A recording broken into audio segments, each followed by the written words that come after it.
Good morning, everyone. Thank you for braving the wet weather. For those of us from California, it's exciting to have some rain. We're going to have a number of different talks this morning on decision-making related to retreat. We'll have quite a bit of time built in at the end for discussion, so as you hear the presentations, think hard about which questions are most fascinating to you, or gaps you see, commonalities, themes, anything that you want to bring back at the end. We also are going to reorganize the order of the talks, so the talk listed at the end is actually going to be moved to the beginning, and then everything else will proceed from there. So I will introduce Kate Boicourt and Sanjukta Sen. Who pays, who decides, and what are we paying for?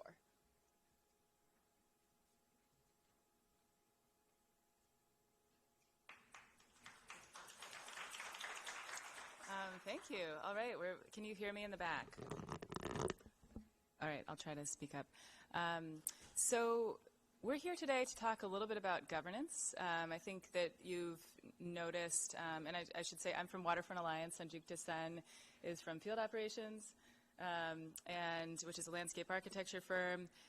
We'll talk a little bit about what the Waterfront Alliance is, but we work together on something called the Resilience Task Force. It's regional, New York, New Jersey, and Sanjukta actually co-leads our governance subcommittee. And it's something that we're hearing about a lot, I think, throughout these talks and throughout today, that when we talk about retreat, whether it's retreat, integrated flood protection management, retrofits, buyouts, it's really comes down to who decides and how do we make those decisions, and also how do we pay for that. So that's what we'll be focusing on today, particularly focusing on land use and land use policy. And a few case studies that we're looking at to inform our own region, which is, as you can see in this map, the scope of our organization, really. Waterfront Alliance is an alliance of over 1,000 stakeholders, diverse stakeholders that really interact somehow at the waterfront in the coastal zone. And we're really a convener. We've done a couple things that you may or may not have heard of that I'll highlight, but we really are the convener that brings these stakeholders together in a number of ways, one of which is through WEDGE, or the Waterfront Edge Design Guidelines, that Sanjukta actually helped to create amongst many other leaders from insurance, design, engineering, community development perspective, and it's essentially lead for waterfront design, and it has resilience and sea level rise embedded into it. We're also advocates. We've advocated for water-based transportation, for maintenance of our port and systems. But I'll move on a little bit, and happy to talk to you about the Waterfront Alliance more later. But we all are here for, I think, similar reasons, and we know this slide probably, but this is the lens that most New Yorkers and New Jerseyans come to this issue from. It's either a big storm, or, hey, there was a lot of inequity that was revealed or already existing that our storm highlighted in Hurricane Sandy. And then there's also, it's sort of a split, and this is a little bit related to how we respond and how we design for the future, and that people that are actually facing near-term regular tidal flooding are really those that are probably most ready to think about things like retreat. So I think about that as we move through, those that were really hit hard, and those that really are facing that tidal flooding or will going forward. So just a little tour of our region, because I think Sanjukta and I were discussing beforehand, and you can't really think about strategy and whether it's macro retreat, buyouts, micro retreat, just relocating on the existing lot, or doing something in place and retrofitting without thinking about the context in which we live. And so just a quick tour. We're the third largest port in the country. Risk is about real estate. We've got a lot of real estate here, and it's very expensive and of high value. It's also about the people that live here and the kids that are learning and want to touch the water, engage with it, and that's something that we need to think about. It's about transportation. It's about homes.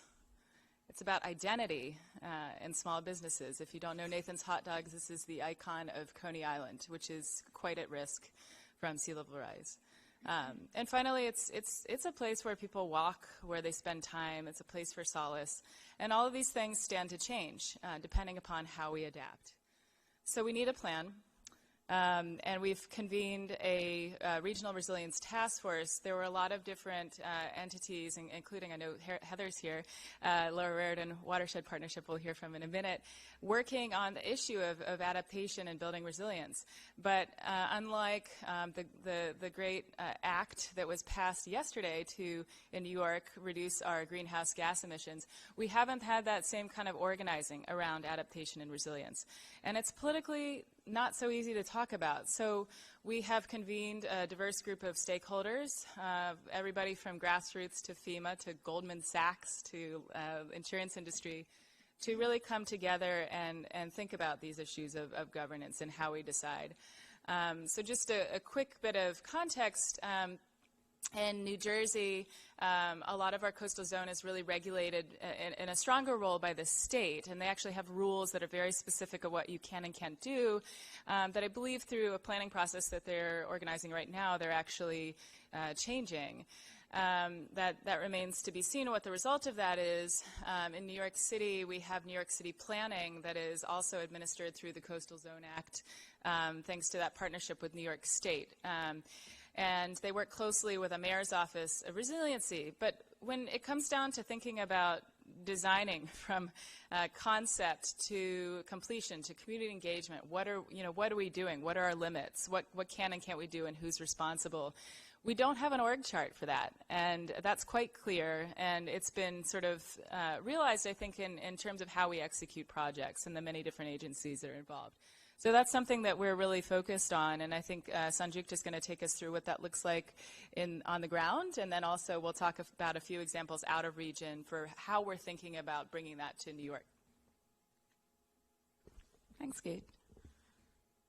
So as Kate was saying, in terms of how policies of this nature or the lack of policies and an org chart ends up hitting the ground, if we sort of look at what resilience and retreat end up meaning as far as design and projects are concerned, there's a sort of, to boil it down, we have a sort of these scenarios. We have the rebuild and retrofit scenario where you sort of repair stuff enough so you can hover above the next flood perhaps. Where we can, we relocate and do buyouts, and those are usually done in sort of the low-hanging fruit areas where there's not as much density, perhaps, where it's easier to relocate people. And the shocking aspect and the proportion of it is new development, which does not seem to have abated in a city like New York, where property values are actually going up in the 100-year floodplain. So if this is the sort of toolkit, the sort of box of options that are available to us, I kind of wanted to show you how, in our world, in the world of designers, it plays out when you don't have a set of mandates around flood mitigation and coastal hazard protections. So most of the policies are fairly rigorous where buildings are concerned. Freeboard, after the events that Kate mentioned, like Sandy, I think our city governments were very good about saying 2 feet of freeboard, you must raise yourself above the 100-year flood elevation. But the sort of spectrum of stuff that surrounds our buildings, sites, waterfront properties, promenades and esplanades, all of that ends up being in the world of recommended and voluntary. And it has been really difficult to get that be a part of policy and that be a part of mandates. And how does that end up playing out? You have an undeveloped waterfront, and there is required public access, which is great. Most of our cities do that based on public trust. Gets divided up into development parcels. Developer one comes along, decides he or she does not need to raise themselves above the 100-year flood elevation. The building goes up, but not the site around it. Developer two decides they want to be around for a little while longer, and maybe they raise up their site and the surrounding access. And so they choose a few more options from the resilience toolkit and the optional toolkit that's available. Developer 3 is the one we've all been waiting for. Does everything right, retreats a little bit, provides green infrastructure, provides water access, and maybe gets a little bit of floor area in return. I don't know. So there is a whole set of equations that end up making playing out in a way that is a bit ad hoc and lacks that governance structure that Kate was talking about. And so what we end up getting is what has been called the islands of protection and the segments of vulnerability, because there is no shared goal towards which the sort of collective development of the waterfront is working at. We have great access, and that's amazing. We really need to keep that up, but we also need to look at these from the perspective of how do we mandate certain standards for resilience. And so what do these islands of protection and segments of vulnerability end up looking like when the next flood happens? You actually have spent all this money on developing the coastline, and it actually is not performing the task that it's supposed to perform. So with that, we sort of looked at ways of examples of governance that from other cities and learning from other governance structures. And maybe they're not perfect, but they all have been at it for a while, and we thought they are good examples to take certain aspects from. The San Francisco DC is a really good example. They've been around since 1965. They have discretionary authority on any development that happens in the San Francisco Bay in terms of what is filled, what's developed.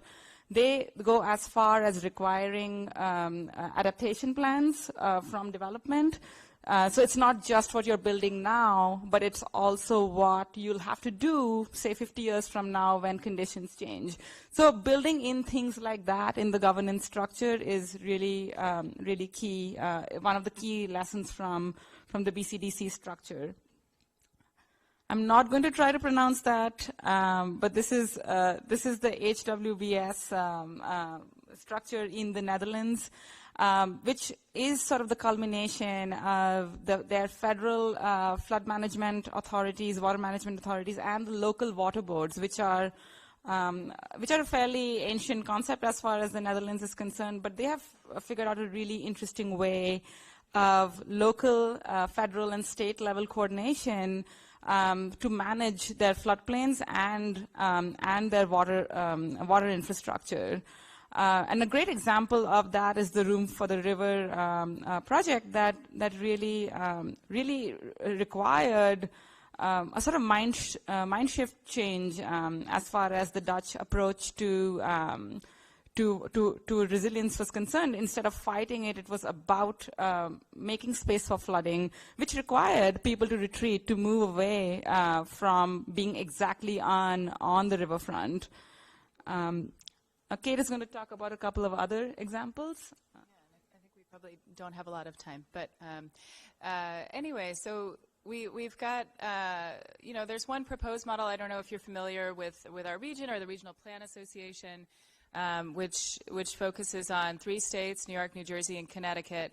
And they've proposed an interesting model that we're looking at for coastal adaptation and resilience, where they've really tried to figure out how we coordinate across state boundaries, and whether that should be regulatory or coordinating is something that we're discussing in detail in our governance subcommittee.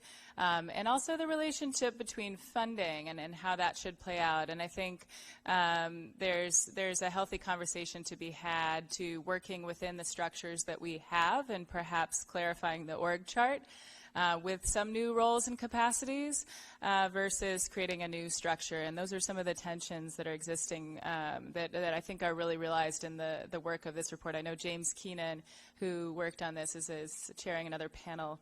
But I think one to watch, I don't know if anybody is here from Norfolk or Hampton Roads, but this area is just dealing with a lot of regular everyday flooding now. And again, I think that's the Howard Beaches, the Oakwood Beach, the areas in Hackensack Meadowlands. Those are the areas that are dealing with daily flooding in our region. And in Norfolk, where this happens all the time, they've really created an overlay of how you can and cannot build in the coastal zone, and created almost a market-based system with their regulatory agencies of sort of, if you are building in the coastal zone, you have to mitigate by paying for buyouts in other places. And there's a whole structure that I think has some complexity to it, and for that reason I think that it's going to be interesting to see how it plays out. But it's certainly some of the most aggressive zoning in the country, and so one to keep an eye on. And then there's sort of, in addition to kind of voluntary and coordinating, I think we've looked at the South Florida Compact as well, as sort of more of a voluntary entity. But there's also sort of, I think this is actually a very useful precedent for New Jersey, in that in this Cape Cod Commission was actually formed from a need for managing drinking water back in the 90s because there's a crisis. And it's now used to deal with hazard mitigation and actually adaptation planning. And it's basically a county-led structure that has really figured out how each town is going to adapt. And I think we're out of time, but the thing that we've learned here with our work is that we really need a target for what we're regulating in the coastal zone, and strategies for how to get there, and clear accountability, and that's something we're hoping to help build for the New York, New Jersey region. Thanks.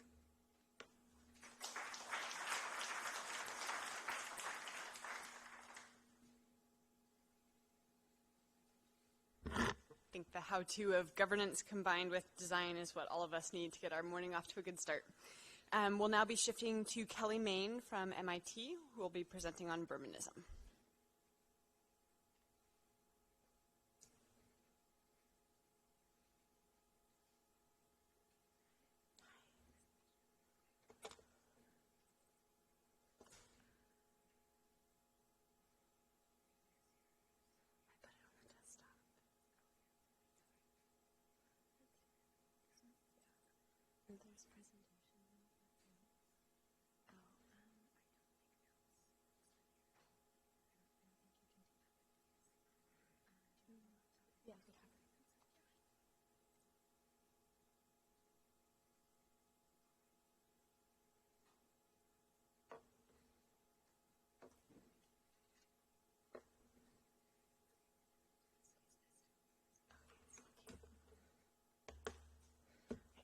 Hi, everyone. Sorry, give me just a second. I'm a little bit under the weather, so I'm going to rely on my notes so I don't miss anything. So I appreciate your patience.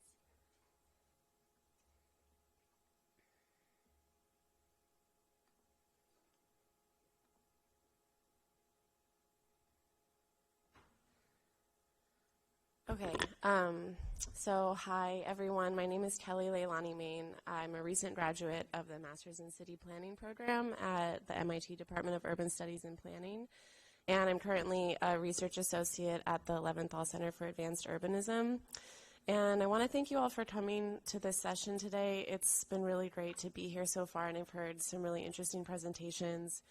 And I've really been humbled by people who are working on implementation and engagement strategies, as well as case studies and best practices for managed retreat. And this presentation might be a little bit different. This isn't a recommended project per se or an example, but really a conceptual exercise. So in the opening panel on Wednesday night, the speakers talked a lot about historical recognition of injustice, and there's a lot of other panels on this as well, and about decolonizing adaptation languages and practices. And Liz Kozlov mentioned at one point her preference for the word retreat rather than managed retreat, as not just a relocation out of hazard-prone areas, but really a retreat away from unsustainable land use practices and unjust policies. And in this way, retreat can also help us define a different future.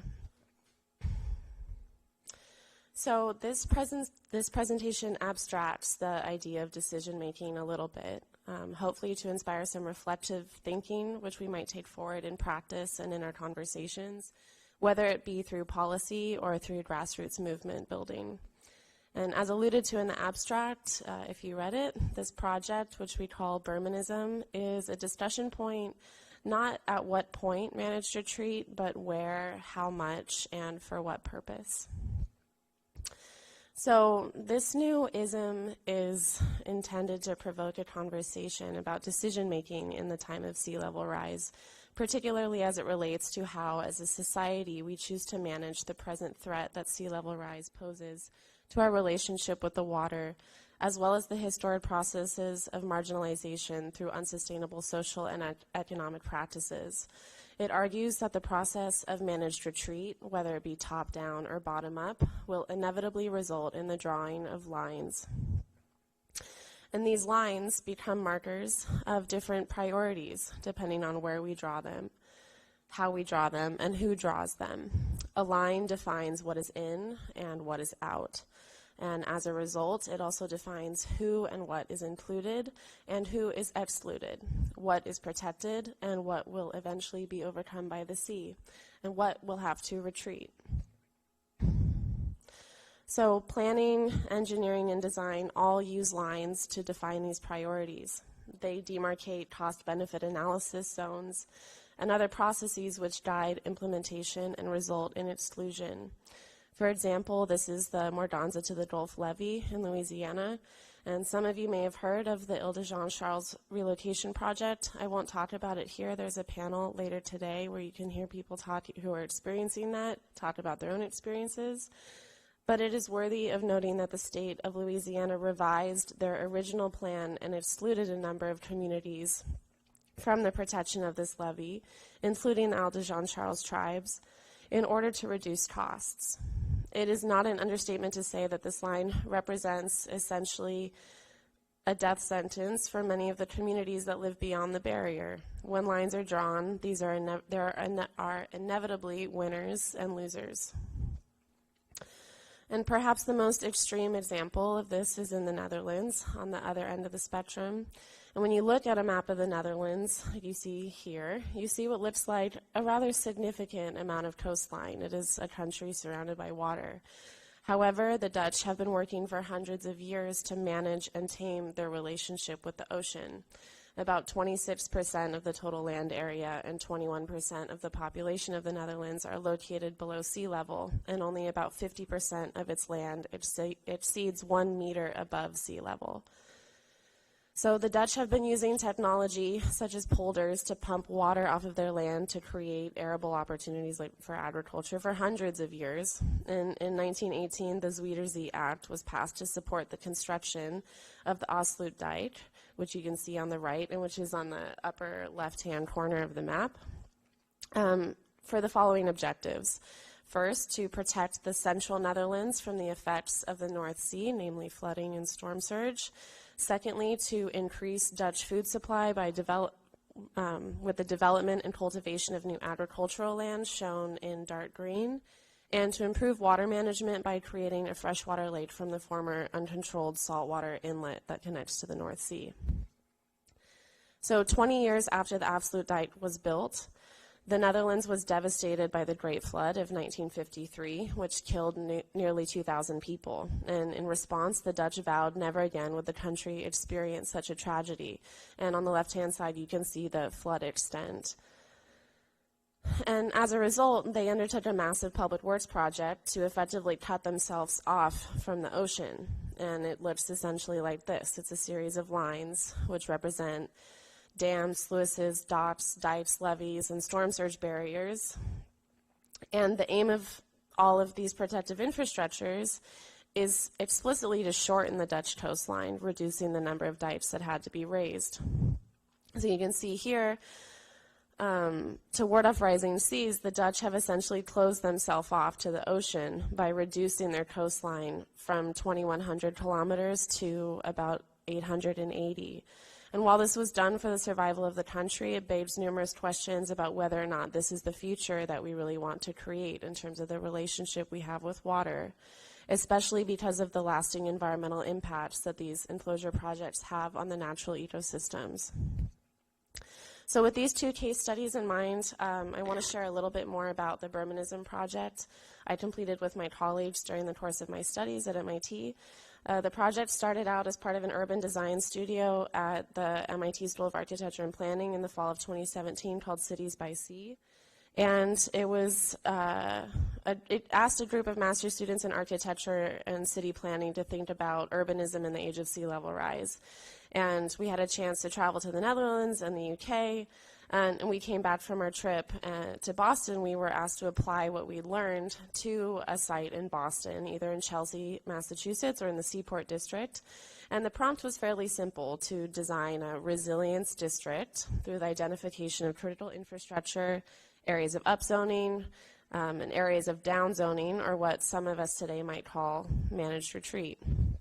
So my team chose Chelsea, which is an industrial waterfront town located where the Mystic River meets Chelsea Creek and drains out into Boston Harbor. The town is considered to be one of the first permanent colonial settlements in Massachusetts, and like many of the towns around the harbor, it has a long history as a working waterfront, giving its location at the mouth of these two water bodies. And today, Chelsea is one of 3 cities in Massachusetts where the majority of the population, over 60%, identifies as Hispanic or Latino. 38% of residents in 2010 were born outside of the United States. It's also one of the most densely populated cities in the country, with over 16,000 people per square mile. Despite its vibrancy and its remarkable capacity to rebuild following a series of economic and environmental crises, today Chelsea remains one of the poorest communities in Massachusetts. Over 24% of the population lives below the federal poverty level, which is more than twice the statewide average. Chelsea's per capita income is about $18,000 per household, making it 349th out of 351 cities in Massachusetts.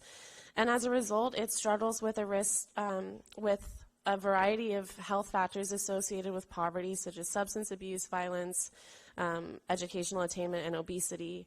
And there's a lot of amazing organizations, such as Green Roots, that are working on a host of environmental justice issues in Chelsea, and they're doing incredible work. So one of the big challenges in Chelsea, though, because of this industrial legacy, has been advocacy related to access to the waterfront. So organizations like Green Roots, which I mentioned, have really done a tremendous amount of work in terms of restoring public access to the waterfront and really increasing this amazing asset to the community.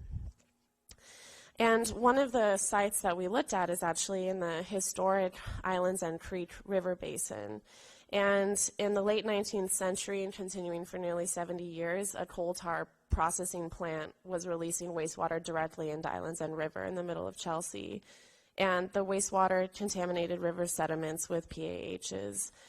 So as Chelsea is redeveloping now, it's getting a lot of housing pressure from the Boston housing market, and there's affordable housing crisis there as well as these existing environmental Superfund sites and a lot of pollution from this industrial legacy and history.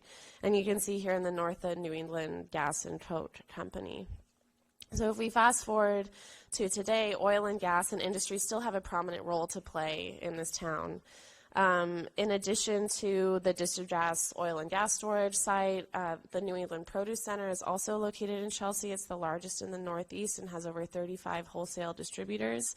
The Mystic River Power Plant is nearby in Everett, and there's a lot of other manufacturing and light industrial uses, which you can see in red. And this little inlet here is Islands End Creek. So access to this historic waterfront and to this Islands End Creek also has its risk, and that includes significant vulnerabilities to sea level rise, storm surge, and pluvial flooding. So all of the critical infrastructures and industry that I just mentioned are also the most vulnerable in terms of flooding. And here you can see there is almost no residential here. There's a lot of affordable housing that is vulnerable to flooding in other parts of Chelsea, but here it's really this industrial legacy, which is extremely vulnerable to flood impacts. So when we were asked how to create a resilient district here, in some ways we were asked kind of where would we draw the line. And this brought up a lot of questions about what to defend and what to protect in this area with such a history of environmental injustice and contamination. So you can see here in red, maybe the Dutch example. of simply cutting off Chelsea's access to the coastline by creating a barrier at the entrance to Islands End Creek. And doing this, we would be protecting the most amount of land possible, as well as these historic uses. But instead, we asked a different question. What if we expand the coastline and we invite the water in? So we proposed essentially building a multifunctional berm, the details of which are not important for this presentation, but which protected the infrastructure that we thought was really important to keep, given the history of an environmental legacy here, while returning the lowest lying areas to coastal use and essentially allowing it to flood over time and the industrial uses to retreat. So over time, this floodable area could be restored or returned back to nature in terms of a coastal wetland, to become a green space that provides recreational and leisure opportunities for residents and visitors alike. And protecting these infrastructures with the berm, which include the New England Produce Center, the T-Line, and Everett Avenue on the north-south access, allows a new type of development to happen in Chelsea.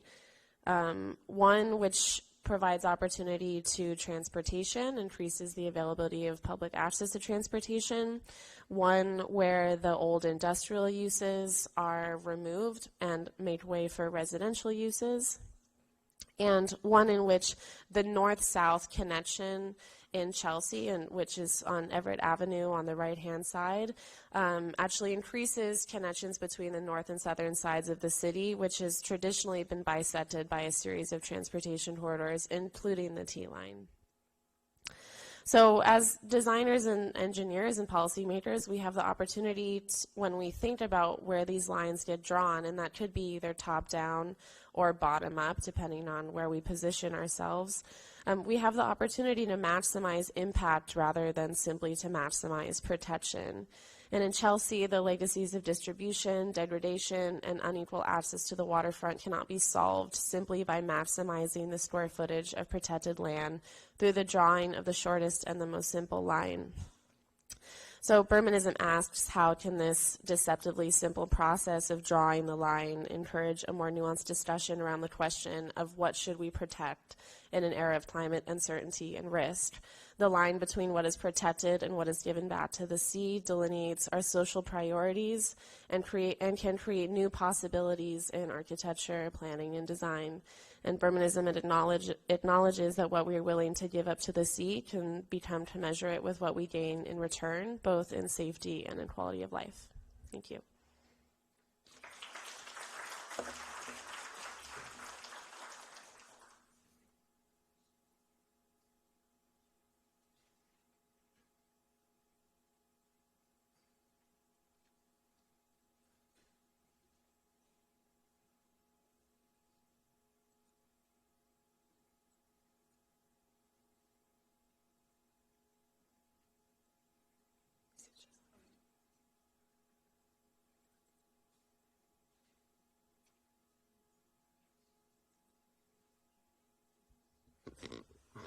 Great. Thank you so much, Kelly, for that really thought-provoking treatment of lines, walls, and berms. Really difficult, yet so relevant. We next will go to Karen O'Neill on coastal efforts with retreats so far. All right. So can you hear me with this? This project started from a series of projects that I had worked on, including the Rebuild by Design. So I was part of the Sasaki-Rutgers Air-Up team. We were the only team to recommend a retreat strategy. We didn't call it retreat. We called it attracting development inland. We wanted to shift focus. So in this example, without going into the great details, there's a disused quarry. A lot of sand pits along the Atlantic coast are available for these uses, and we wanted to attract activities that normally occur on the barrier island, which you can see here from 2050 would be largely down to a strip, attract those activities inland. In the meantime, offering those activities as a possible rainy day alternative to going to the beach. So this was one project. And then another project, I worked with Baird Engineering on the changing course competition for Louisiana. And the benefit of this, if you haven't looked at the recent planning documents out of Louisiana State, they are absolutely moving forward with an overall vision of retreat. It is not just the Ile-de-Jean-Charles, and that, of course, that case is quite complicated. A lot of the areas around Ile-de-Jean-Charles are also tribal areas. And so what's interesting here is that it's been a long, long process of a series of plans that I really think this is the first state in the U.S. that is really talking about a regional approach to shifting land uses. So here you can see our vision was to use the river to replenish what we called the delta zone. The island zone would be just a select few things like oil and gas facilities that would have to remain protected. So, of course, no retreat is retreat by itself. It always includes berms, right?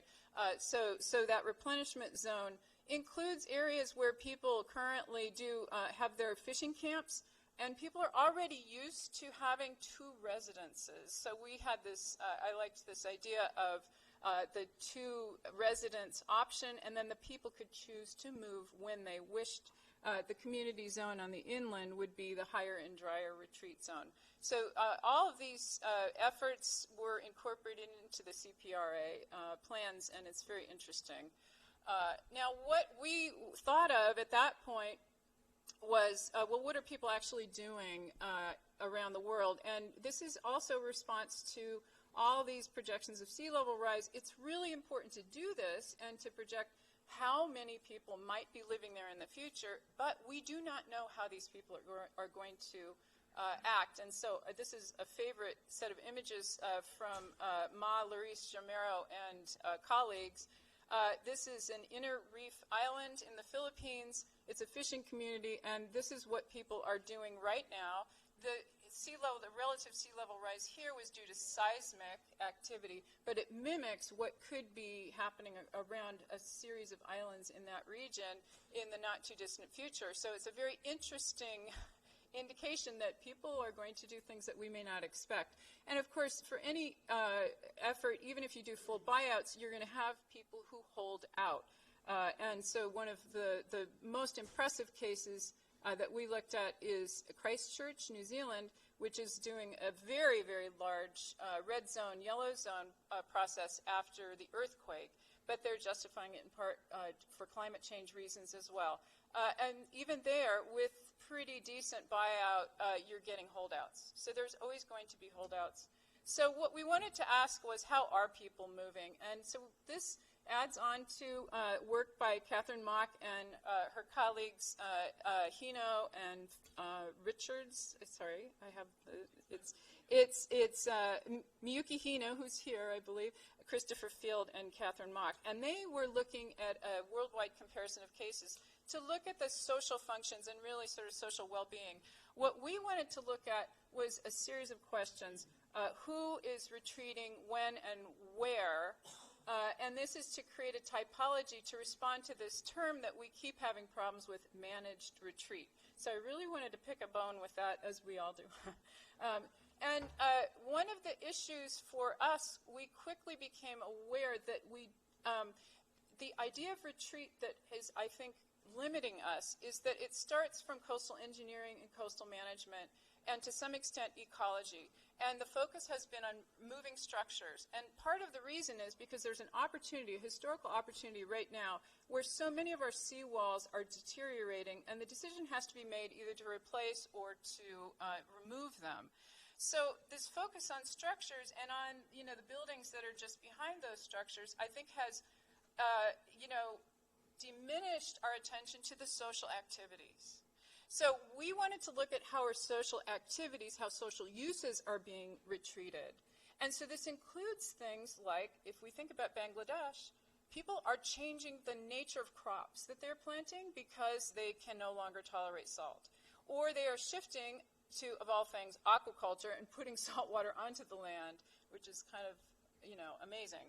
And also groundwater extraction. So one of my favorite cases is Jakarta, where the city is absolutely in disrepair because of extensive groundwater extraction. And that plus sea level rise is an existential threat to the city. And so prohibitions on extracting groundwater are a form of retreat. So with this enlarged view, we collected 56 cases from around the world. I also wanted to look at whether or not big cities are doing anything, and of course the short answer is no. We looked at the first round of competitors for the 100 Resilient Cities competition, and also at any coastal cities that were funded through the Green Climate Fund. Actually, those are rural as well. Pretty disappointing, I have to say. So through long iterative analysis, what we did was we found several questions that really distinguish tactics from moving, and they are the who, when, and where. So scales of decision making, that is, it's very important to think about how the individual people suffering most directly are being supported by any scale beyond themselves. When the decision was made, we found again and again that things called managed retreat are not managed. And so we'll talk about how we came up with the categories for that. So effectively, was it before or after a catastrophe? And then the where question. And so this is there any integration of where to relocate along with the decision to move? And again, this focus on moving away from the shore still reflects the origins of this whole field in coastal management and engineering, where they're really concerned about, are we going to continue to maintain these levees and seawalls? And so we found kind of surprising, but perhaps, once you reflect on it, not so surprising, that there were other questions that did not help us distinguish typologies. And one was the reason why. As you may have a sense that in actual practice, it's often best not to talk about climate change when you're talking to people about resilience or whatever, coastal projects. People may have some more proximate cause that is of greater concern. Sometimes they add on climate change. So the reasons why seem to have no effect on how people approached it.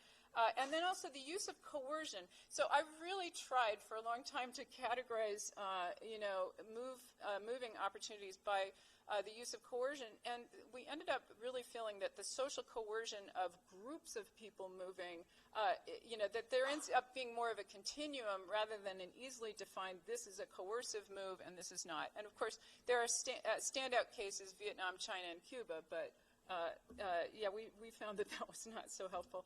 So the upshot is that we have these terms, and so migration is very robust as a category. But again, we add to this the migration of livelihood, especially. But it could be other human activities as well. So I've already explained some of those things that have been migrated. People having to walk further and further to their fields, moving their residence inland and still fishing. Those are forms of migration. The distinguishing characteristic here is that it's largely unsupported. Right, so that the migration has always been defined as being decided mostly at the household or individual level, and we know that the support for migrants is not terrific. A lot of the support processes have been based really on displaced peoples, from conflicts, and they're not really responsive to climate change. So, but there's a real opportunity here because the migration tactic is so flexible. One thing that you notice when you focus on human activities is that migration is happening everywhere, and we're not even thinking about it. So if you think about disinvestment in a community, that is a form of migration because it's being done one by one. If the city managers are not aware that people are pulling out slowly from their community, they are no longer making decisions based on a real baseline, right? And so we can see, the classic concern in migration studies has always been, are the young, productive people moving out of a community? So the same thing applies here. So really important to be paying attention to that. The second category, avoidance, this is a technical sort of category that coastal managers have used. There was the proposal that if you simply prohibit any new development, you can allow the existing development to remain, and maybe there are setback rules so that eventually if there's erosion you have to remove those. But we found no cases where people are doing the experiment that the coastal managers had suggested, which is, well, just tell them you can't build anything new, but you can keep the existing development. So that strategy is not being used, as far as we can tell. The emergency retreat is the category that you can tell that I was really, exercised about, because what we found is that the biggest projects to move really have been after earthquakes, tsunamis, and massive storm events, and that is not managed. There's nothing managed about it, and as you were saying about Liz Kozlov saying she prefers retreat, I would as well, in part for the when question, right? So I think the when question is extremely important. And managed retreat then is supported, it's social, it sounds great, but it happens much less than we expect. But this last category, Robin Bronin calls this planned community relocation. A group of sociologists, Connor Bailey, Robert Gramling, and Shirley Laska, who is here. Shirley's here, and she'll talk about the Ile de Jean Charles. They came up with this concept, and this is often grouped as managed retreat, but this is really important to recognize this is the only strategy that integrates relocation with moving. And it is almost uniformly done by groups that consider themselves culturally or socially distinctive, and so you see a lot of this associated with tribes, but also with Pacific Islander people, and some of those were extremely interesting cases. So I would say overall, as a sociologist, this is an instance where I look for emergent behavior. And what emergent behavior is what are the practices and patterns that people are using and that may not be yet recognized. And so I think this is a way of recognizing things like the movement of livelihoods away from the shore, which has not been really well highlighted as part of the retreat, overall retreat question. It could include things like the military exposure, the military bases in the U.S., right? Those are social functions. They're already abandoning buildings and moving their essential things inland, although apparently not quite soon enough for some of these recent floods, right? We saw damage to military bases. So if we're thinking about social functions, this reveals a whole bunch of stuff about how people are using familiar institutions at that site level. So if it's national, if there's always been national level planning at that site, then those national agencies are involved. If it's always been local agencies, those are involved. But some of the most interesting cases that we found are multi-scalar, and the ones I liked the best were the use of clan lands in Pacific Islands. This is a routine practice, right? So it's done because the coastlines changed quite a lot in Pacific Islands, of reapportioning land as family units change, right? So if someone needs additional land, they get together and they decide who's going to get this reapportioned land. This is being used now for coastal retreat, and by allowing people, if they have clan land available that's upland, right, that's safer, and a lot of these, of course, the atolls don't have this, but you see a number of projects that have received development aid from their national government or even from international agencies. So that's the supported thing, but it's using existing familiar institutions. And so I guess the upshot would be that emergency retreats are bad. They're bad for people. We could do much better. Managed retreat is a very poorly defined concept, and I think that we really should restrict that to phased, planned, and socially supported. That migration research, I think, is absolutely critical to this and should not be treated as a separate category, and that leaders should be really looking for instances where people are already migrating. But we don't call it migration. Thanks.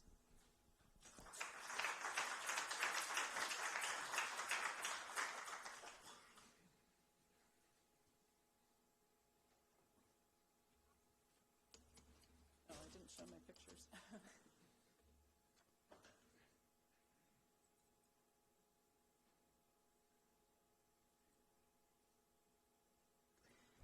Well, I certainly want to read the whole study. Don't know about all the rest of you. Great. We'll now turn to Yuqun Zhou from the University of Wisconsin-Madison, Game-Theoretic Modeling of Pre-Disaster Relocation.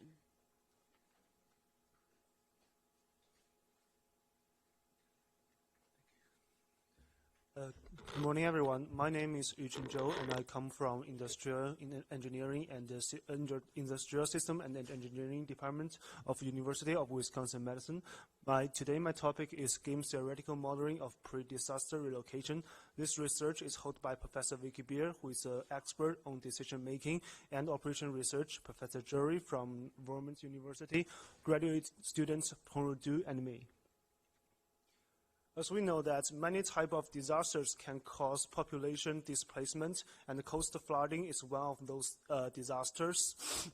However, it is possible that we can use sea level rise data or sea level rise knowledge to estimate the probability that a country will encounter a flood in the future. So it is possible to do something before the disaster or flood really happened.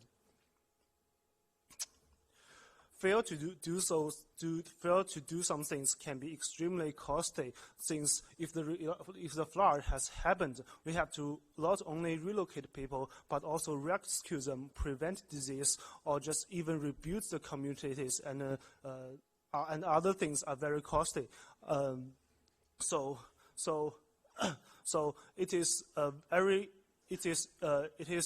very necessary to find a cost-effective way to deal with such kind of things. So the method should be able to avoid large economic loss, but also preventing relocation from social disruption and personal hardship. However, the relocation is a long process. Government should have a reason to do it, and it can be the low discount rate for government, the individuals and householders.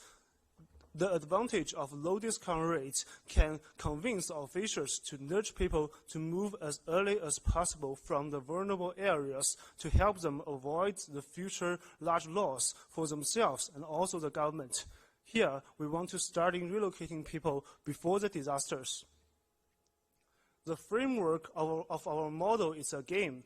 The potential losses for the two players, the government and the residents, are different. For the government, they concern about the past losses, which means that if the people won't move from the vulnerable area, they have to rescue people and help them every year. But for the residents, the potential loss will be in the future. Every year, they should know that there's a probability there is a flood come to this area, so the flood will cause them some losses. So the game is as following. For every year, the government can offer the residents a subsidy, and the residents will decide to receive this subsidy or not. If they accept the subsidy, they will get the subsidy and move with a moving cost. On the other hand, if the subsidy is rejected, the residents will stay in this vulnerable area and meanwhile suffer the potential future flood loss. So our studies show that with a lower discount rate, government discount rate, residents move sooner than they otherwise would, and both players are better off. Here are some notations in our phototype model. First, R is an expected loss due to a flood. NKZ is a probability of flood in year K with Z height or some return period. M is a moving cost. EABR is a cumulative expected loss from year A to B with discount rate R. And SK is a magnitude of subsidy required to induce residents to move in year K. RG and RR stands for government discount rate and residents discount rate separately. As I mentioned before, the decision problem for the residents is looking into the future. So their net present value for potential future loss is EK to infinity with discount rate RR. And for every year, if there's a subsidy K, the residents will choose move or not. The criteria is to minimize the moving cost minus the subsidy combined with the future potential flood loss. On the other hand, for the government, the net present value for the objective is EK to E0 to K with a discount rate RG, which means this is a potential loss until year K, which means if they offer the subsidy and successfully make the residents move at year K, they only suffer the loss from year 0 to K minus 1, which is the last year that residents stay in this area. However, if we want the subsidy to be able to make the people move, the subsidy SK have to at least satisfy the following equation. Our studies show that governments trades off benefits from early relocation against the size of subsidy SK required to achieve relocation in year K, as shown in the following optimization problem. As the right plot shows, the y-axis is a total government loss. You can see that the K circle is a moving year for residents without the subsidy, while the K star is a moving year for residents with a subsidy. The plots show that if the government can offer a subsidy as K star, it can help the government to avoid much losses.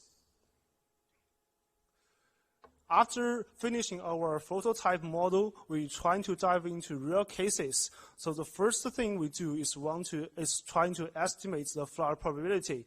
We use generalized Pareto distribution to simulate future flood events with some parameters, local parameters, and all those parameters are from United States local tidal station.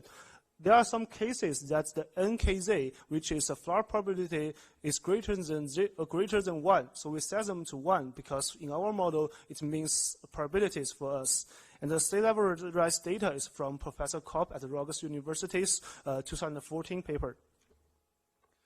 For the damage part, we want to take the house structure loss and the personal property loss into consideration in the future. But right now, we only take the total house price as a damage base.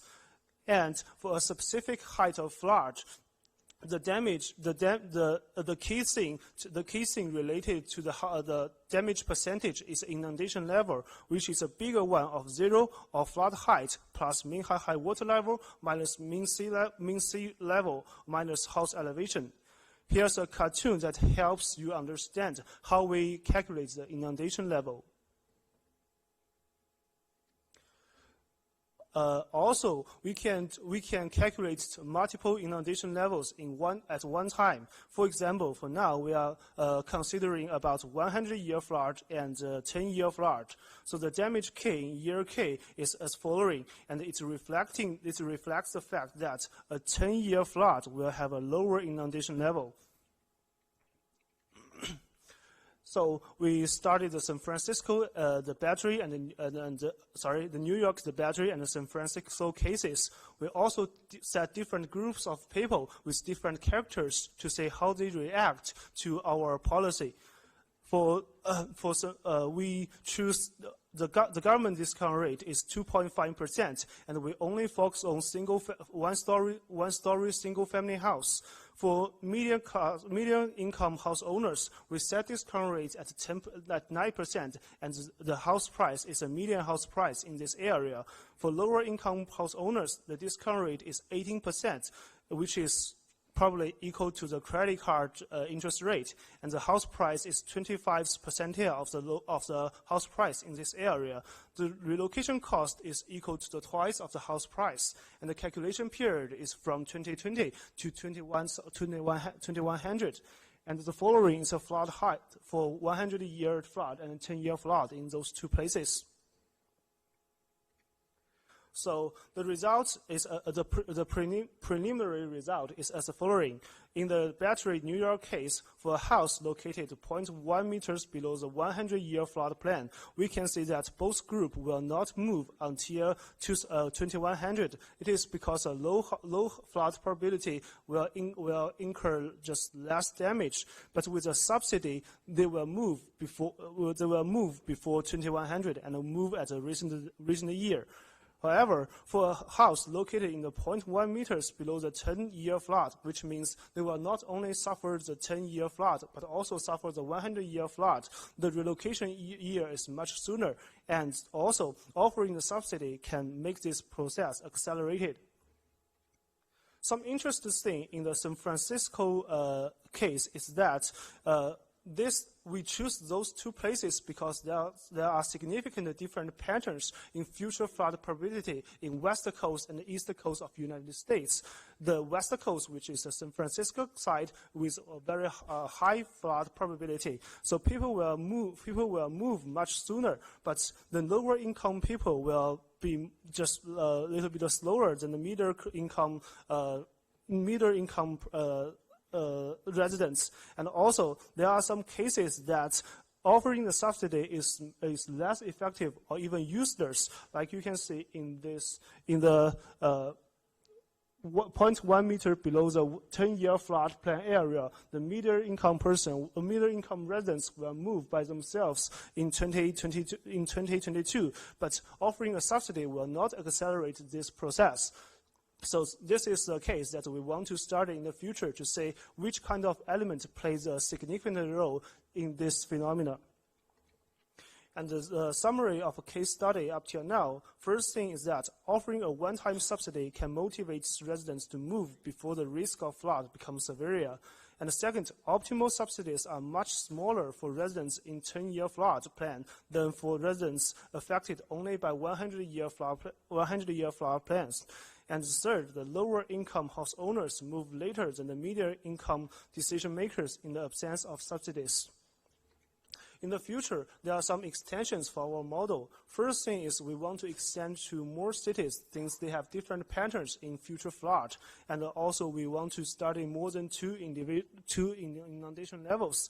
The second thing is we want to explore some additional type of incentives. Actually, we are trying to build some fixed benefit plan, like reducing annual property taxes in the future. And also we want to simulate some more realistic residential behavior like hyperbolic discounting. Also, we know that there are different scenarios in the future flood, so we want to include this uncertainty in our model. We want to build some stochastic optimization problems for the government. And also, the last one is that we want to use agent-based modeling to examine the impact of residents' heterogeneity, which means that in some community that different people may have different preference or they have impact for each other. That's all. Thank you for your attention.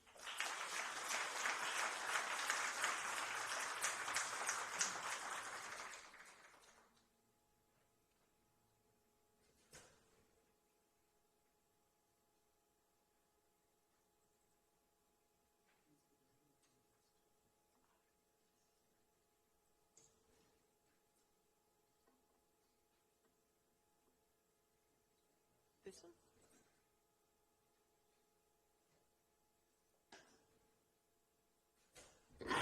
Great, and combining that presentation with the one before it, I think we have some neat opportunity to compare what you might expect based on some of these game-theoretic demonstrations versus emergent behavior. We can perhaps explore that in the Q&A. Now we'll be going to Brent Doberstein, who's got this provocative subtitle, Who Decides When Enough is Enough?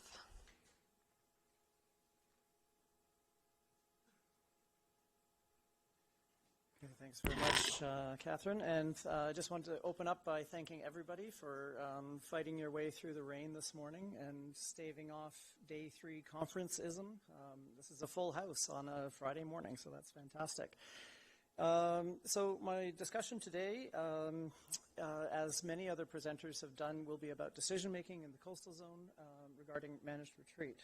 And what I'm going to be doing is just going very briefly through almost caricatures of decision-making and then try and overlay those on 4 case studies. The case studies, 2 from developing countries, 2 from developed countries, and really try and tease out the decision-making processes that were used in those case studies. Now, the main limitation of this research is that this was a desk study. So we were looking at existing published journal articles or government reports and trying to isolate the decision-making aspects in those reports, which were not always crystal clear. And then I'll just end up with a brief summary of the cases. So just very briefly, the main models that we've identified and used here, basic top-down decision-making, bottom-up decision-making, collaborative, or what some people call collaborative decision-making, and then kind of a hybrid of the previous form, polycentric decision-making, and I'll talk briefly about each model. So classic top-down model, as we probably all know, is centralized or high-level decision-making, which then is pushed down to lower levels through chain of command or provincial, state-level implementing agencies, and then very quickly down to grassroots levels. The basic bottom-up model is essentially where coastal communities or individual homeowners, sometimes in concert with researchers, interested public or activists, and sometimes NGOs, collectively come together to try and decide on managed retreat and then communicate that consensus or decision to upper level or higher level implementing agencies and usually government agencies. Third model, the collaborative model. Again, I think many of us are familiar with that, where high-level decision makers are working very collaboratively and iteratively with community representatives, villagers, NGOs, insurance companies, and regional and local government. And these arrows are not really indicative of true directions. It's just to show that these groups are working together over time in a collaboration form. And then something called polycentric decision-making or polycentric governance, which I know a lot of you are familiar with. Basically, I think you could refer to this as hyper-complex collaborative management, another label. Just multiple actors and stakeholders working iteratively and across scales and across regions sometimes, from the state level all the way down to the homeowner level, and having these intersecting nodes of decision-making, many of which are supporting each other, but in some cases are actually working against each other. There are competitive actors in a polycentric model, and there is some coordination capacity in this model, but I think you can recognize, because of the complexity, that there's really no one coordinating agency, typically. But it's been referred to as a solution for conflict, or at least a model that can deal with conflict and is adaptive over time as conditions change. So those are our four models. And we were open when we were looking for case studies, but as it so happened, the first 5 case studies that we looked at incorporated 4 of those models. So we basically got rid of one case per decision-making model. The first of these, very, very simply, is El Chancho in Colombia. And from what we can tell, this was a case where the local community, a barrier island community, very small, started to experience overwash events and tidal flooding. And this village was in existence for about 90 years, but began to see these events starting in around 1990, 1991. Also to do with an earthquake or a seismic event in the area, which led to some subsidence. This fairly quickly led to a breach in this barrier island, which directly affected the community, and that was during the strong El Nino year, 1997, 1998, and very quickly the community decided we need to relocate. So it was a community consensus decision from what we can identify, and really very little other assistance other than just communicating with the next level of government that could help with construction materials and maybe some limited relocation assistance. So it seemed to represent a classic bottom-up model where the villagers, the village leaders came together as decision makers and then reached out to maybe one level or 1 or 2 levels of higher order government to help facilitate that move. So very simple, at least on paper or PowerPoint. The second developing country case was Mekong Delta, and you can see this from this image. Mekong Delta deals with annual flooding and significant extreme flooding. and at the same time, 17 million residents in a flood-prone environment. In some cases, flooding can last up to 3 months. But it's you can't simply relocate 17 million people from the Mekong Delta. It's a very important economically productive area. And so after some catastrophic floods in the year 2000, the national government, central government, came up with a disaster risk reduction strategy that they just refer to now as the National Strategy up to 2020. So part of that policy was to use managed retreat or relocation to reduce disaster risk. And their decision at that point was to try and relocate on a very small scale. It could be multiple tens of thousands of families, but small in terms of geographic relocation. And they tried to implement that at the local level. It's a massive program, and it's very hard to find significant information on that. But from what we can tell, upwards of 150,000 separate relocations have been completed. And part of this program is that there are relocation clusters, so basically grouping families together in these clusters.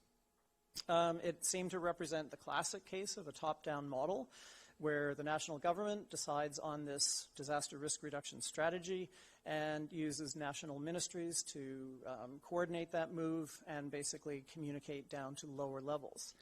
Occasionally, some of those relocations cross provincial boundaries, and in that case, there might be some collaboration between provincial government. But it's very much a top-down decision, which is imposed on homeowners. Newtok, Alaska, we've heard a lot about that in the last couple of days, so I don't think I need to go through too much of the history. Small coastal village affected over time by a lack of or decrease in sea ice, which is increasing erosion, and permafrost thaw, which is basically eroding the very foundation of that village. So the residents themselves have recognized or had recognized the risks and voted to move multiple times and began to try and gain outside assistance for this. But as we heard from Robin Bronin, FEMA and national U.S. agencies denied disaster assistance because it was a slow-moving disaster, so it really didn't qualify for FEMA assistance. The relocation is 14 kilometers away to a village called Murtarvik, which I think we've heard about. And that relocation process, from my understanding, without actually going to Newtok, is that it's underway and may be completed a couple of years from now, 2023. So the main actors, and again, this is where we try and pull out the actors from all the literature. The U.S. Fish and Wildlife Service, responsible for identifying the land or the relocation site. And then something called the Newtok Planning Group, which I think has been discussed. Multiple representatives coming together in a committee or an ad hoc group, including State of Alaska, U.S. Housing and Development. And then the Newtok Traditional Council, representing the village itself, villagers, and certainly researchers and activists. So as far as we can tell, that represents a collaborative model, and I think there might be argument from some of the people centrally involved in that case how collaborative that is. Maybe we can debate terms. But from what I can tell as an outsider, it seems that the Newtok Traditional Council is an important decision maker because, of course, they originally voted to move and began to seek outside assistance and collaboration. Skipping right along here, New York and New Jersey post-hurricane or superstorm Sandy buyouts. And again, trying to reduce that whole buyout program to a simple decision-making model was not easy.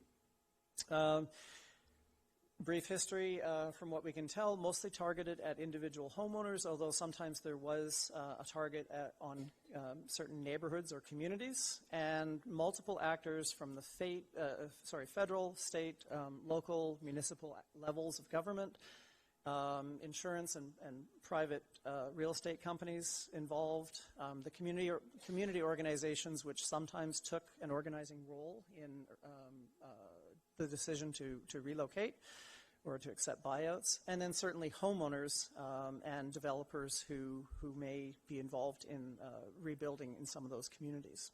And the media, certainly influential.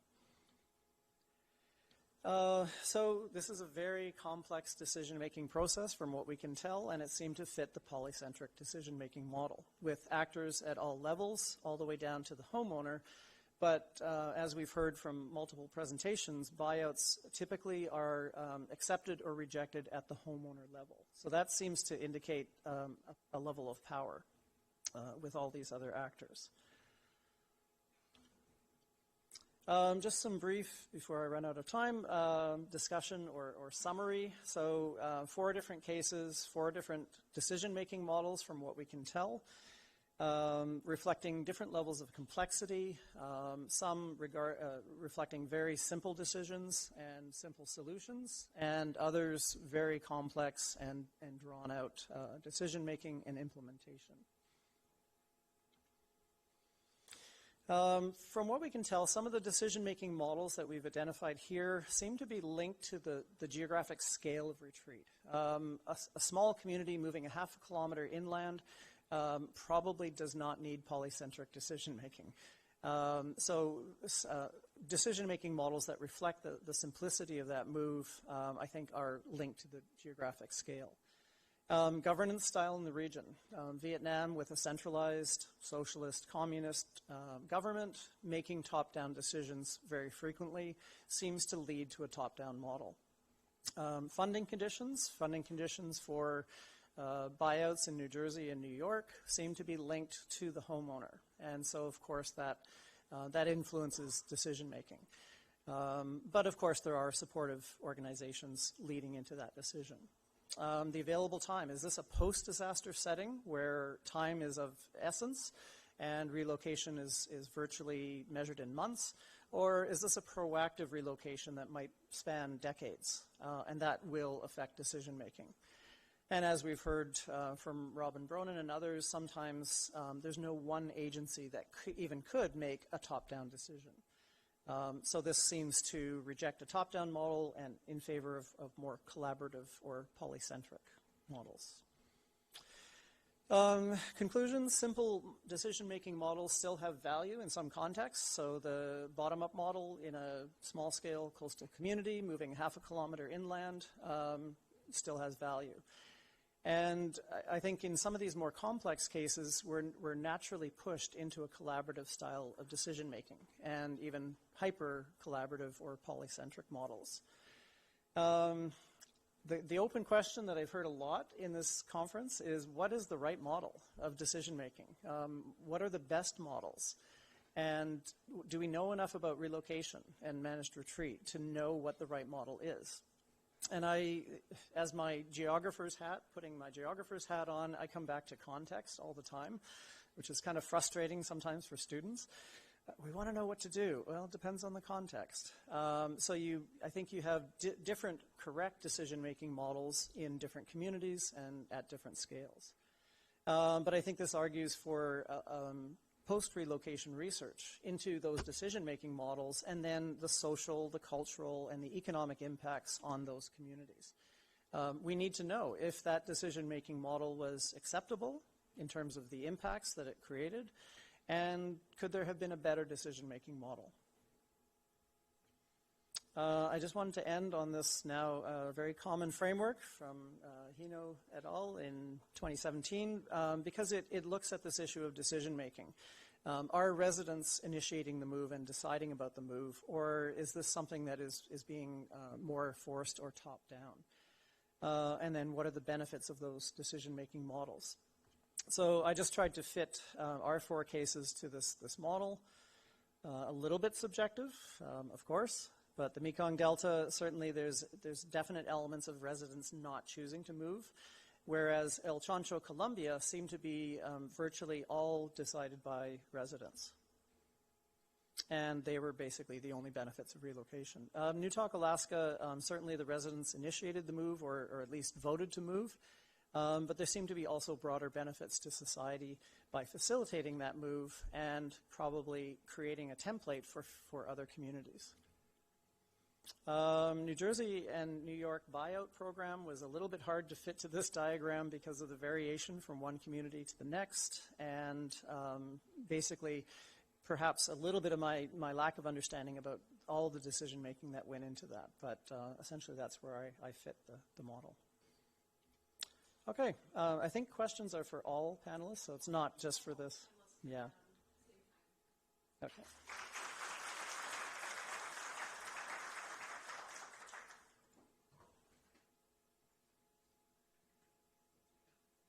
What was I for time?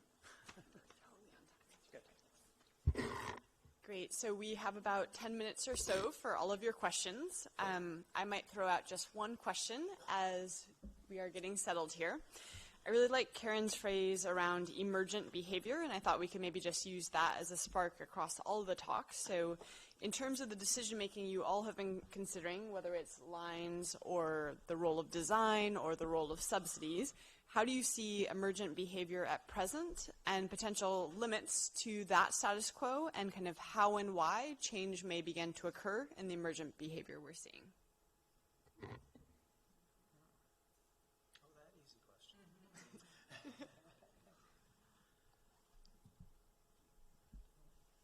Okay, sure. I think, yeah, why not?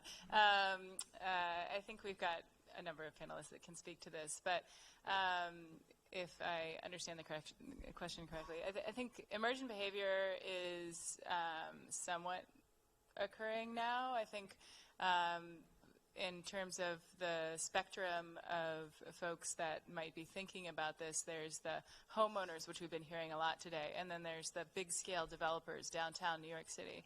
And I think how we're seeing that play out is largely where there are resources and will in terms of communities like Oakwood Beach that was bought out in Staten Island that Brent mentioned.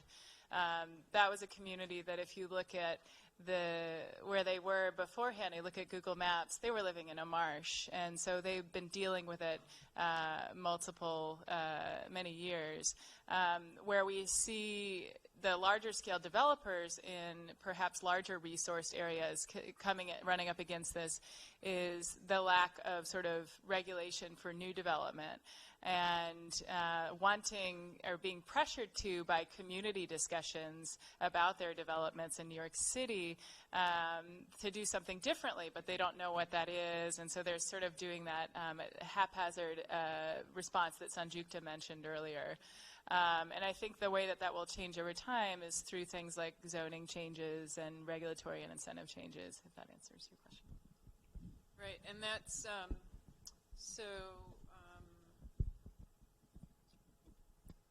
Those things are going to be forced in part by actors like insurance companies. So in terms of emergent behavior, we have to look at the existing regulatory and other institutions, and I think the non-regulatory institutions are a very, very interesting player here. So in the past, Florida had a problem with insurance, homeowners insurance, after I think it was Mitch, I forget which. And then they did a big change in a whole bunch of different local land use plans, and the insurance industry came back. But talking to insurance people is very interesting because they say, well, we're selling policies this year, but next year they could pull out. And that's always an option for them.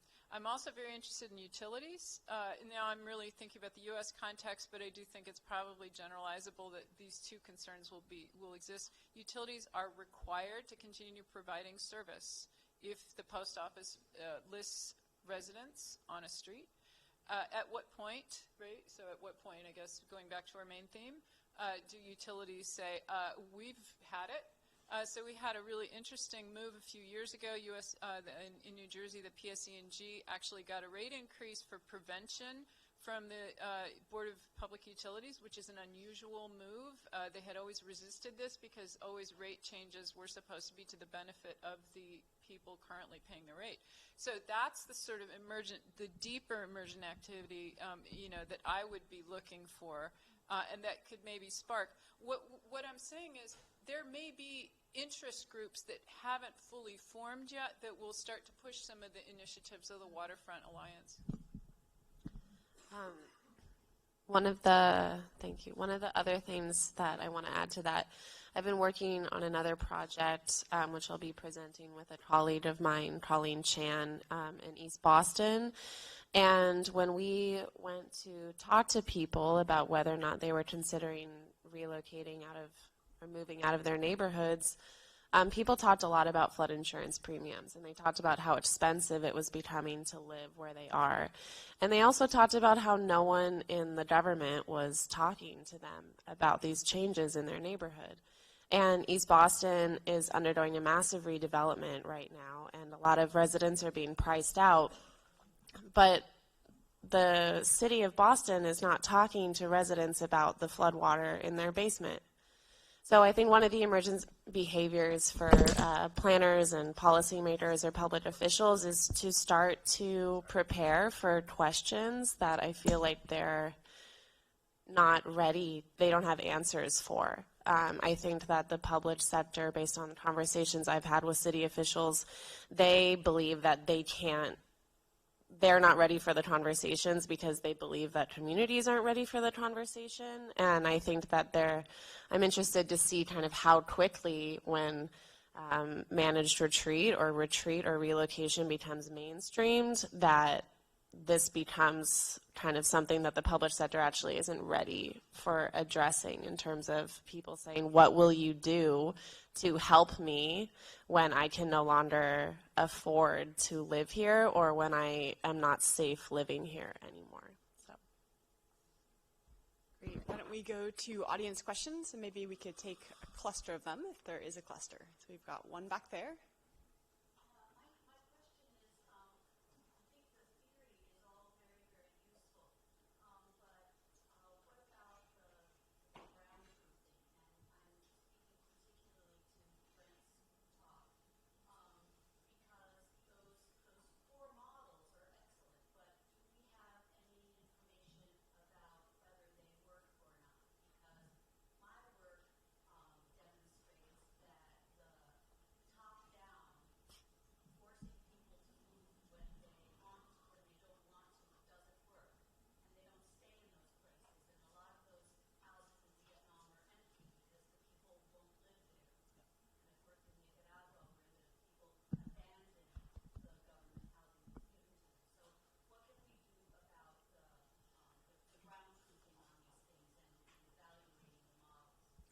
And Brent, before we have you comment on ground truthing, let's take a few more, and then we'll have everyone reflect en masse. Back there. It's a somewhat related question, but I want to frame it in terms of the game-theoretic modeling. So an underlying assumption in the model was that losses to the government and losses to the individual would be equal. And I would suggest that the question relates to that, in that I don't think that's necessarily true, and that when that is not true, I believe it may challenge the top-down approach, or when that will be implemented, when that will stick. And so I'd be curious thoughts from the panel on, is that a major factor contributing to this ground truthing? How customized do we have to be and attendant to the nature of the losses? Question mark. If there's any last audience question, this may be your last chance before the panel closes. No? Okay, why don't we take it away? So to the question about ground truthing, I think you're speaking to the converted conflict of interest. As a researcher, absolutely I support the idea of ground truthing and research into post-relocation community harmony, success, conflict. So we need to look at these decision-making models and see if they are acceptable. Even in the contexts where you might expect a top-down model, such as Vietnam, we need to question that and challenge whether there's another model or a hybrid of the top-down model that might lead to better or more robust decisions and better relocation, or maybe even relocation avoidance in some cases. So yeah, I totally support ground truthing. I think that's starting to happen. I mean, you were talking about 56 cases, meta-analysis of these relocations, and of course the article that you've been involved in, or multiple articles. So yeah, we definitely need ground truthing about decision making. For sure. Yeah, no, thank you for your question. If I understand the question correctly, I think your question is like, we have assumption that the government and the residents will have the same losses in the flood event. Actually, I think in reality, it shouldn't be the same because they have different aspects, different concerns. And this is one thing we want to deal with, that we focus on something on the residents and trying to quantify their losses, like the moving cost, the cost to move to a new place, how to build a new community, how to get the relationship as before. So this is the direction we want to go to. But for the government, we want to not only considering that the losses they avoid by motivate people to move, we also want to take into the consideration that if people move, the government can avoid to rebuild some places or rebuild the whole community. So this is for example, the cost we want to take into the consideration in the government aspect. And that's true that we want to refine our model to be more realistic. Great. Why don't we just have any closing last thought from Kate, Kelly, and Karen, and we will say it's time for more coffee. Just a quick note on the evaluating different decision-making models. I think one of the interesting ones, and I've had a conversation with someone else in the room about this yesterday, is in evaluation, we have to define what we mean by whether or not something works in terms of the end state that we're trying to evaluate. So is the fact, like, is a relocation program where no one lives, where people used to live, a definition of a program working? Because that might be very different than, for example, were people's lives improved by relocation, because those things might be mutually antagonistic. So I think as we move as researchers and scholars, but also as practitioners and advocates, and thinking about how we evaluate these programs, trying to define what we mean by working, when we do that research will be really important, and I look forward to continuing that conversation. I think in response to the first question, there's a whole, I think, two-part panel on how buyouts are and are not working, and I think there'll be a lot of discussion about the details there. But I think what we've talked about, I think, at the end of this panel and in others, is really kind of highlighting the need for transparent communication about what limitations we have in terms of investing in those infrastructure investments over time, and what, based on that context and existing use and potential use, what our options are, so that we can also figure out what those just, fair options are together. And I think there are different standards for sort of who is bearing the cost and who is not. I would argue that our government as a whole is bearing the cost, and we should probably all be paying for it in some way. And that's flooding, whether it's inland or coastal. But that, some people benefit and do not benefit differentially, and we also need to address that in a fair and just way. The last thing I'll say is that I also don't like the term buyout because it's a term that's mostly used in the U.S. and it I think hides a lot of these other lost values, and you can't replace cultural values for a specific site. The question is, can you recreate those activities elsewhere, or do you want to, and the rest? But it really is a very U.S. specific term. And I don't see that used in other countries, so it's an interesting thing to see that term. And I can confirm that it's really hard to publish papers on buyouts in internationally based journals. Much easier in the U.S. Great. Thank you all so much for coming to this session, and enjoy a coffee break and continuing the conversations.